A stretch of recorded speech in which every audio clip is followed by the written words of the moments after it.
সবাই ওখানে দৌড়তে দৌড়তে পৌঁছে যায় আর দেখে বিল্লু ওখানে জোরে জোরে হাসছে। আরে, আমি তোমাদেরকে তো বোকা বানালাম, এখানে তো কোনো বাঘ নেই। আরে, তোমরা কি বাঘ খুঁজতে এসছো? বোকা কোথাকার। আর এই বলে আবার হাসতে লাগলো। লোকেদের ভীষণ রাগ হলো। ওরা রেগে মেগে সেখান থেকে চলে গেল।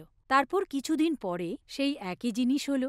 বিল্লু আবার ওদেরকে বোকা বানানোর কথা ভাবল। এবার তো আরো জোরে চিৎকার করলো, আরে বাঘ এসেছে, বাঘ এসেছে, আমাকে বাঁচাও, আমাকে বাঁচাও, আমার গরু বাছুরকে খেয়ে নেবে আর আমাকেও খেয়ে নেবে। লোকেদের কাছে যা কিছু হাতে ছিল, ভাল্লা, তীর, লাঠি, ডান্ডা, যা হাতে ছিল সব কিছু নিয়ে এলো। ওখানে পৌঁছে দেখলো যে বিল্লু আবার হাসছে আর ওখানে তো কেউ নেই। ওরা ওকে বলল, আরে বিল্লু, এটা তোমার রোজকার কি নাটক চলছে? যখন এখানে বাঘই নেই তো তুমি কেন চিৎকার করছো? আমরা সবাই নিজেদের কাজ ছেড়ে তোমাকে বাঁচাতে এসেছি, তোমার লজ্জা করে না?